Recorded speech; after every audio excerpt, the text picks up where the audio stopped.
My channel.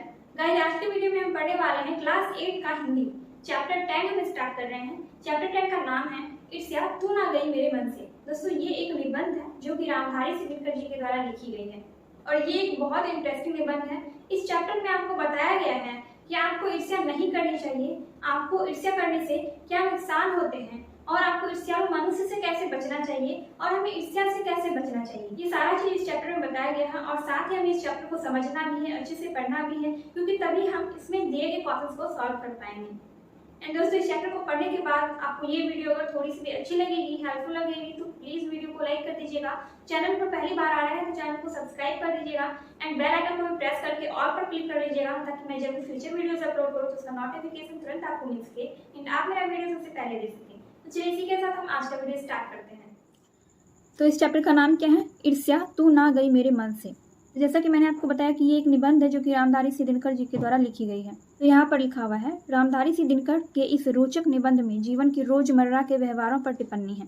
ठीक है, यानी कि हमारे रोजमर्रा के जीवन में जो व्यवहार होता है उन्हीं के बारे में यहाँ पर कुछ टिप्पणी लिखा गया है। जैसे कि ईर्ष्या के बारे में आप लोग जानते हैं, ईर्ष्या यानी कि जेलसी। अगर ईर्ष्या बहुत से मनुष्यों के अंदर होती है, ठीक है, तो रोजमर्रा के व्यवहारों पर टिप्पणी है और सही संतुलित जीवन के प्रति एक दृष्टिकोण विकसित करने की सीख है।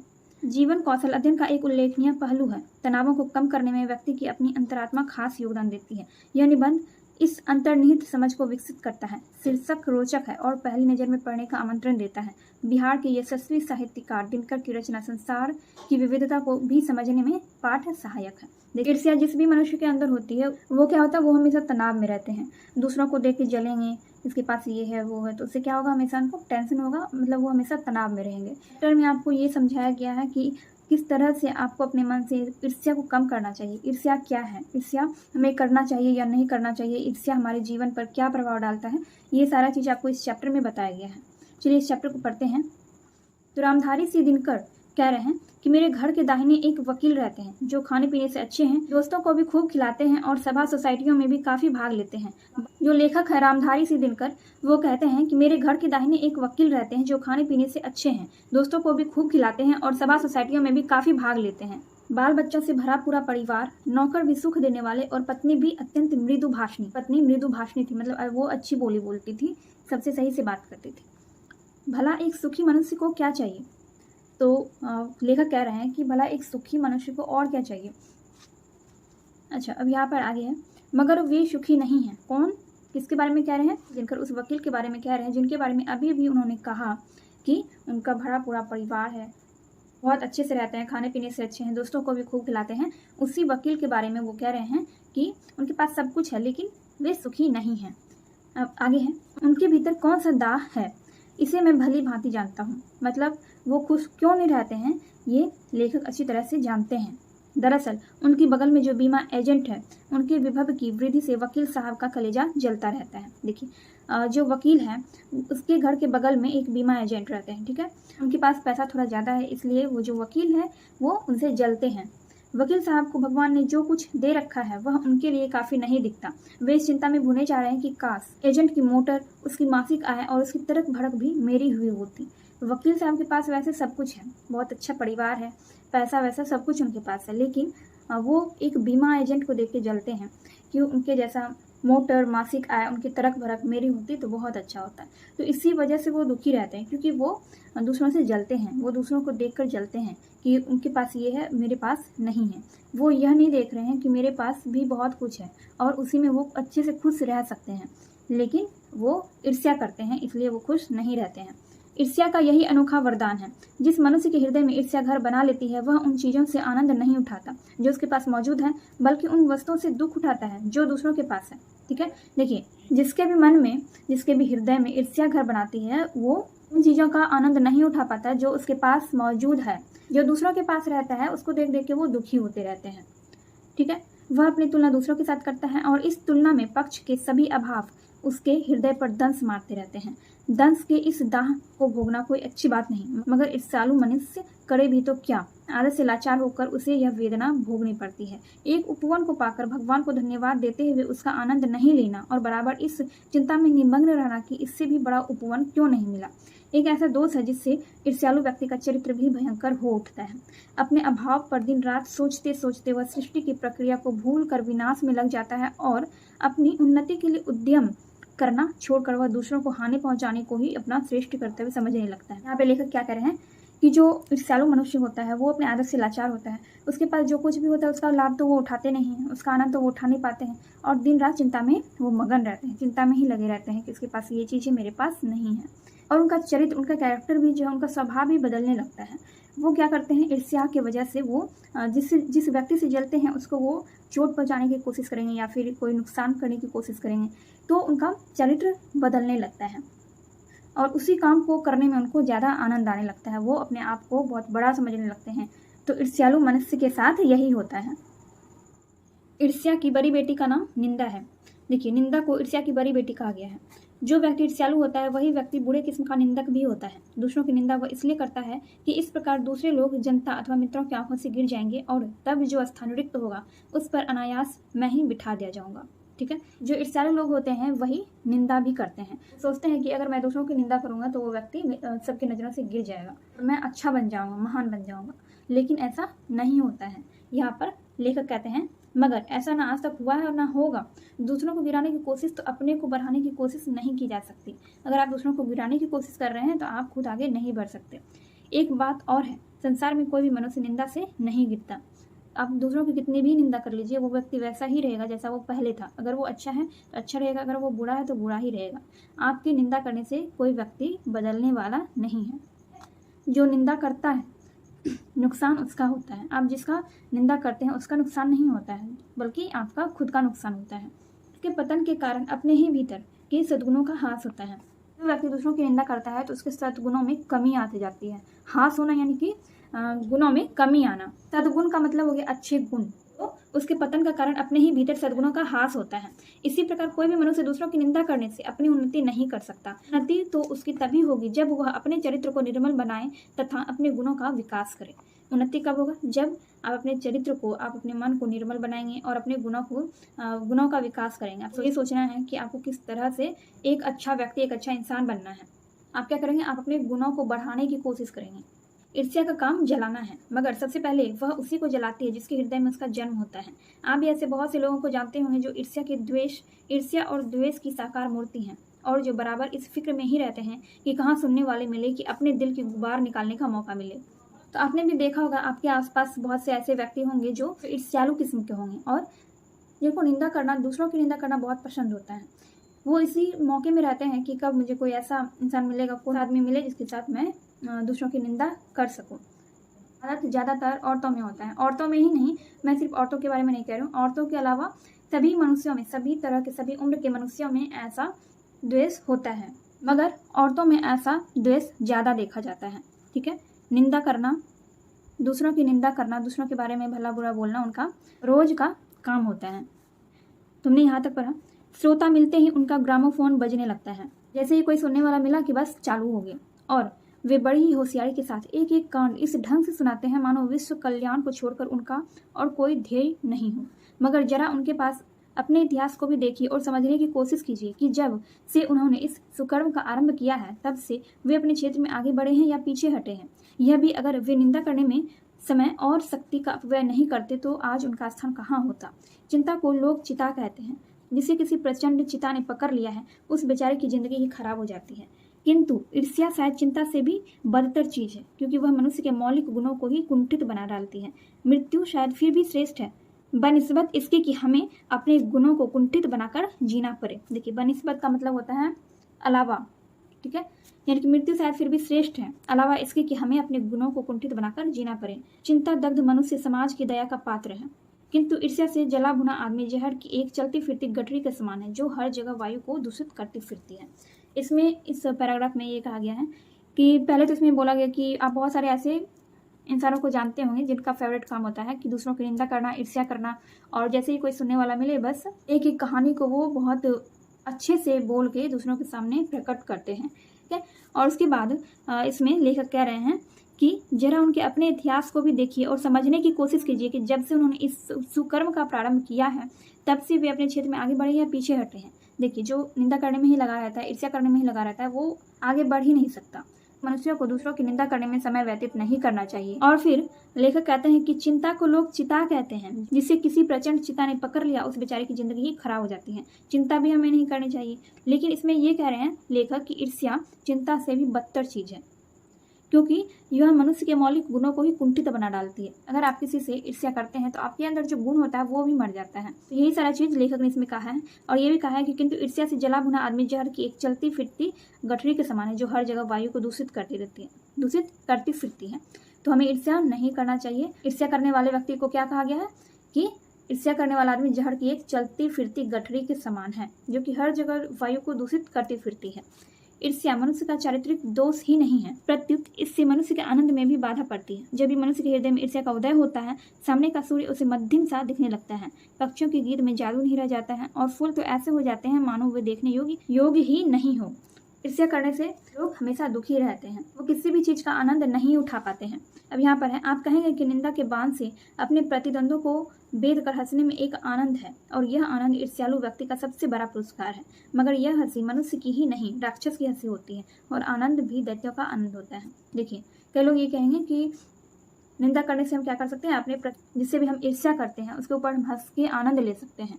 लेकिन यहाँ पर लेखक क्या कह रहे हैं कि यह आनंद ईर्ष्यालु व्यक्ति का सबसे बड़ा पुरस्कार है। ईर्ष्यालु व्यक्ति को लगता है कि ये मेरा सबसे बड़ी चीज़ है। ठीक है, ईर्ष्यालु व्यक्ति के लिए दूसरों की निंदा करके हंसना ये बहुत बड़ी बात होती है उनके लिए, क्योंकि उनको इसमें आनंद आता है। लेकिन लेखक यहाँ पे कहते हैं कि यह हंसी मनुष्य की हंसी नहीं, राक्षस की हंसी होती है, और आनंद भी दैत्यों का आनंद होता है। अब यहाँ पर है, ईर्ष्या का संबंध प्रतिद्वंदियों से होता है, क्योंकि भिखमंगा करोड़पति से ईर्ष्या नहीं करता। ईर्ष्या आप किससे करते हैं, अपने ही जैसे लोगों से करते हैं। अगर कोई भी गरीब आदमी है तो वो बहुत ही ज़्यादा अमीर आदमी से ईर्ष्या नहीं करता है। तो वही चीज़ इसमें यहाँ पर कहा गया है। तो यह एक ऐसी बात है जो ईर्ष्या के पक्ष में भी पड़ सकती है, क्योंकि प्रतिद्वंदियों से भी मनुष्य का विकास होता है। किंतु अगर आप संसार व्यापी सुयश चाहते हैं तो आप रसेल के मतानुसार शायद नेपोलियन से स्पर्धा करेंगे। मगर याद रखिए कि नेपोलियन भी सीजर से स्पर्धा करता था, और सीजर सिकंदर से, तथा सिकंदर हरक्यूलस से। जिस हरक्यूलस के बारे में इतिहासकारों का यह मत है कि वह कभी पैदा ही नहीं हुआ था।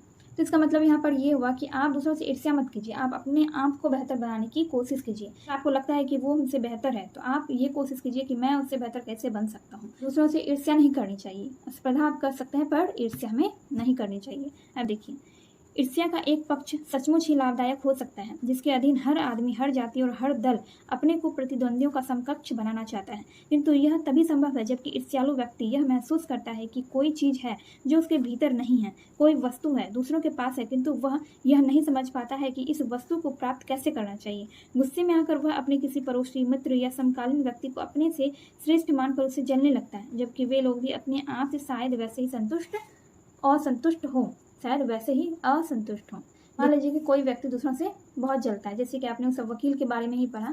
वो वकील साहब जो है वो वकील अपने पड़ोसी से बहुत जलते हैं। ऐसा भी हो सकता है कि जिस पड़ोसी को देख के वो जल रहे हैं, हो सकता है कि वो पड़ोसी अपनी अपने जीवन शैली से या फिर अपने रहन सहन वगैरह से खुश ना हो, वो असंतुष्ट हो।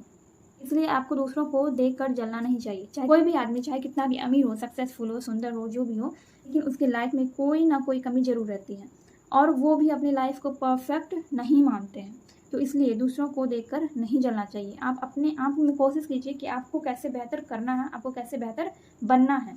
ठीक है, ईर्ष्या करने का कोई फायदा नहीं है। इससे सिर्फ आपको चिंता होगी, आपके व्यवहार में परिवर्तन आएगा, आप दूसरों के बारे में बुरा सोचने लगेंगे और अपना भी आप बुरा करेंगे। ठीक है, तो ईर्ष्या बहुत बेकार चीज़ है, इसको कभी अपने मन में नहीं लाना चाहिए। अब देखिए, आपने यह भी देखा होगा कि शरीफ लोग अक्सर यह सोचते हुए अपना सिर खुजलाया करते हैं कि फलां आदमी मुझसे क्यों जलता है, मैंने तो उसका कुछ नहीं बिगाड़ा है, और अमुक व्यक्ति इस कदर मेरी निंदा में क्यों लगा हुआ है। सच तो यह है कि मैंने सबसे अधिक भलाई उसी की है। ये सोचते हैं मैं तो पाक साफ हूँ, मुझ में किसी भी व्यक्ति के लिए दुर्भावना नहीं है, बल्कि अपने दुश्मनों की भी मैं भलाई ही सोचता हूँ। फिर ये लोग मेरे पीछे क्यों पड़े हुए हैं, मुझ में कौन सा वह ऐब है जिससे दूर करके मैं इन दोस्तों को चुप करा सकता हूँ। ठीक है, बहुत सारे ऐसे भी लोग होते हैं जो किसी का बुरा नहीं करते, बुरा नहीं सोचते, लेकिन फिर भी लोग उसकी निंदा करते हैं। तो अगर किसी के साथ ऐसा होता है तो उन्हें ये सोचना चाहिए कि मुझ में ऐसा कौन सा दोष है, मुझ में ऐसा कौन सा ऐब है जिसको दूर करके मैं इन सबको चुप करा सकता हूँ, जिससे कि कोई मेरी निंदा ना करे। अब देखिए, ईश्वरचंद्र विद्यासागर जब इस तजुर्बे से होकर गुजरे तब उन्होंने एक सूत्र कहा, तुम्हारी निंदा वही करेगा जिसकी तुमने भलाई की है। ईश्वरचंद्र विद्यासागर का नाम शायद आपने सुना होगा बचपन में। ईश्वरचंद्र सागर एक महापुरुष थे। तो उनके बारे में यहाँ पर क्या गया कि वे जब इस तजुर्बे से होकर गुजरे थे तब उन्होंने कहा था कि तुम्हारी निंदा वही करेगा जिसकी तुमने भलाई की है, ठीक है। और नीत्शे जब इस कूचे से होकर निकला तब उसने जोरों से एक ठहाका लगाया और कहा, यार ये तो बाजार की मक्खियाँ हैं जो अकारण हमारे चारों ओर भिन भिनाया करती हैं। निंदा करने वाले को इन्होंने क्या कहा, ये तो मक्खियाँ हैं जो अकारण ही हमारे चारों तरफ भिन भिनाया करती हैं। फिर ये कहते हैं कि ये सामने प्रशंसा और पीछे पीछे निंदा क्या करती है, हम इनके दिमाग पर बैठे हुए हैं, ये मक्खियाँ हमें भूल नहीं सकती और चूंकि ये हमारे बारे में बहुत सोचा करती है इसलिए ये हमसे डरती है और हम पर शंका भी करती है। फिर वे कहते हैं कि ये मक्खियाँ हमें सजा देती है हमारे गुनों के लिए, ऐब को तो ये माफ़ कर देंगी क्योंकि बड़ों के ऐब को माफ़ करने में भी इनकी शान है, जिस शान का स्वाद लेने को ये मक्खियाँ तरस रही है। तो ये जो नीत्शे हैं ये कह रहे हैं कि निंदा करने वाले क्या होते हैं, मक्खी की तरह होते हैं जो कि अकारण ही हमारे चारों तरफ भिन बनाया करते हैं, जो हमारे सामने हमारी प्रशंसा करते हैं और पीछे पीछे हमारी निंदा करते हैं। और उन्होंने बिल्कुल सही कहा है। वो कहते हैं कि जिनका चरित्र उन्नत है, जिनका हृदय निर्मल और विशाल है, वे कहते हैं कि इन बेचारों की बात से क्या चिढ़ना, ये तो खुद ही छोटे हैं। जो व्यक्ति दूसरों की निंदा करता है उसकी सोच ही छोटी होती है, तो इसलिए उसके बारे में ना सोचना चाहिए ना उनकी बातें सुननी चाहिए। मगर जिनका दिल छोटा और दृष्टि संकीर्ण है वे मानते हैं कि जितनी भी बड़ी हस्तियां हैं उनकी निंदा ही ठीक है, और जब हम इनके प्रति उदारता और भलमन साहब का बर्ताव करते हैं तब भी वे यही समझते हैं कि हम उनसे घृणा कर रहे हैं, हम चाहे उनका जितना उपकार करें बदले में हमें अपकार ही मिलेगा। तो बहुत सारे ऐसे भी व्यक्ति होते हैं, आप चाहे उसके बारे में कितना भी कुछ अच्छा बोल लें लेकिन वो आप सोचेंगे, वो आपसे घृणा करेंगे और आपको कभी समझेंगे नहीं। तरह तरह के व्यक्ति आपको इस संसार में मिलेंगे। दरअसल हम जो उनकी निंदा का जवाब नहीं देकर चुप्पी साधे रहते हैं इसे भी वे हमारा अहंकार समझते हैं। खुशी तो उन्हें तभी हो सकती है जब हम उनके धरातल पर उतरकर उनके छोटेपन की भागीदारी बन जाएं। देखिए, कोई व्यक्ति आपकी निंदा कर रहा है और आप चुपचाप हैं, आप उसको कोई जवाब नहीं दे रहे हैं, तो आप वो व्यक्ति समझेगा कि आप अहंकार में हैं, ठीक है, यानी कि आपको बहुत घमंड है। लेकिन अगर आप उसी की तरह निंदा करने लग जाएंगे, उसी की तरह बन जाएंगे, तब उनको बहुत खुशी होगी, ठीक है। तो ऐसा बिल्कुल भी नहीं करना चाहिए। जो निंदा करता है करने दीजिए, लेकिन आपको कोई ज़रूरत नहीं है उसकी बातों को सुनने का, उसका जवाब देने का और उसकी निंदा करने का, ठीक है। कि हमें बुरों के साथ बुरा नहीं बनना है। अब देखिए, यहाँ तक हो गया। सारे अनुभवों को निचोड़ कर नीत्शे ने एक दूसरा सूत्र कहा, आदमी में जो गुण महान समझे जाते हैं उन्हीं के चलते लोग उससे जलते भी हैं। जो गुण आप में सबसे अच्छा होता है, जो क्वालिटी आप में सबसे अच्छी होती है, उसी को देख कर लोग जलते हैं। अब यहाँ पर है, तो ईर्ष्यालु लोगों से बचने का क्या उपाय है। नीत्शे कहता है कि बाजार की मक्खियों को छोड़कर एकांत की ओर भागो। जो कुछ भी अमर तथा महान है उसकी रचना और निर्माण बाजार तथा सुयस से दूर रहकर किया जाता है। जो लोग नए मूल्यों का निर्माण करने वाले हैं वे बाजारों में नहीं बसते, वो शोहरत के पास भी नहीं रहते हैं। जहाँ बाजार की मक्खियाँ नहीं भिनकती है वह जगह एकांत है। मतलब अगर आपको जीवन में कुछ करना है, कुछ बड़ा कुछ अच्छा आपको करना है, तो इन सब बातों से आप दूर हटके ये कुछ अच्छा करो। ऐसे व्यक्तियों के ऊपर ध्यान देके उनकी बातें सुनकर आप कोई भी अच्छा काम नहीं कर सकते, क्योंकि इससे आपका भी माइंड डिस्टर्ब हो जाएगा। यह तो हुआ ईर्ष्यालु लोगों से बचने का उपाय, किंतु ईर्ष्या से आदमी कैसे बच सकता है, ये इन्होंने बताया कि ईर्ष्यालु आदमी से आप कैसे बच सकते हैं। लेकिन हमें ये भी मालूम होना चाहिए कि हम ईर्ष्या से कैसे बच सकते हैं, मतलब हम खुद को, अपने आप को हम ईर्ष्या से कैसे बचा सकते हैं। तो यहाँ पर इन्होंने कहा है, ईर्ष्या से बचने का उपाय मानसिक अनुशासन है। जो व्यक्ति ईर्ष्यालु स्वभाव का है उसे फालतू बातों के बारे में सोचने की आदत छोड़ देनी चाहिए। उसे यह भी पता लगाना चाहिए कि जिस अभाव के कारण वह ईर्ष्यालु बन गया है उसकी पूर्ति का रचनात्मक तरीका क्या है। जिस दिन उसके भीतर की यह जिज्ञासा जगेगी उसी दिन से वह ईर्ष्या करना कम कर देगा, ठीक है। तो अगर आपके अंदर भी ईर्ष्या है तो पहले आप ये सोचिए कि आपके अंदर ईर्ष्या क्यों आई है, किस वजह से आई है, आपके पास ऐसी कौन सी चीज़ की कमी है। और अगर आपके पास किसी चीज़ की कमी है तो आप ये सोचिए कि आपको वो चीज़ कैसे हासिल करनी है, ठीक है। कि आप किसी दूसरे विद्यार्थी से चलते हैं क्योंकि वो पढ़ने में बहुत तेज़ है और आपको लगता है कि आप कमज़ोर हैं। तो अगर आपको ऐसा लगता है कि आप कमज़ोर हैं तो आप ज़्यादा मेहनत करिए, तो आप भी अच्छे विद्यार्थी बन जाएंगे, आप भी बहुत इंटेलिजेंट हो जाएंगे। जितना ज़्यादा मेहनत करेंगे उतने ज़्यादा तेज़ होंगे। ये चैप्टर हमने यहाँ पर पढ़ लिया है और इनके लेखक हैं रामधारी सिंह दिनकर। ये मैंने आपको पहले ही बताया था और यहाँ पर कुछ वर्ड मीनिंग भी हैं। वर्ड मीनिंग को मैंने आपको पहले नहीं बताया था। देखिए, हास का मतलब होता है गिरावट या कमी। ग्रामोफोन यानी कि शब्द ध्वनियों को टेप करके पुनः सुनने वाला यंत्र, उनको रिकॉर्ड प्लेयर भी कहते हैं, ठीक है। इसमें मतलब आप अपनी आवाज़ को रिकॉर्ड करके इसको बार बार सुन सकते हैं, रिकॉर्ड प्लेयर। ध्येय का मतलब होता है लक्ष्य। सुकर्म यानी कि अच्छा काम। बदतर यानी कि खराब। बनिस्बत का मतलब मैंने आपको बताया था बजाय या अलावा। प्रतिद्वंदी का मतलब होता है विपक्षी या मुकाबला करने वाला। व्यापी यानी कि फैलाव। स्पर्धा यानी कि प्रतियोगिता। संकीर्ण यानी कि तंग या सिकुरा हुआ। संकीर्ण यानी कि तंग या सिकुरा हुआ। उन्नत यानी कि ऊंचा या अच्छा विकसित। यहाँ पर हमने इस चैप्टर को पढ़ लिया है। इस चैप्टर का हम क्वेश्चन अगले वीडियो में देखेंगे। ये वीडियो अगर आपको थोड़ी सी भी हेल्पफुल लगी हो तो वीडियो को लाइक कीजिए, कमेंट कीजिए एंड अपने दोस्तों के साथ वीडियो को शेयर कीजिए।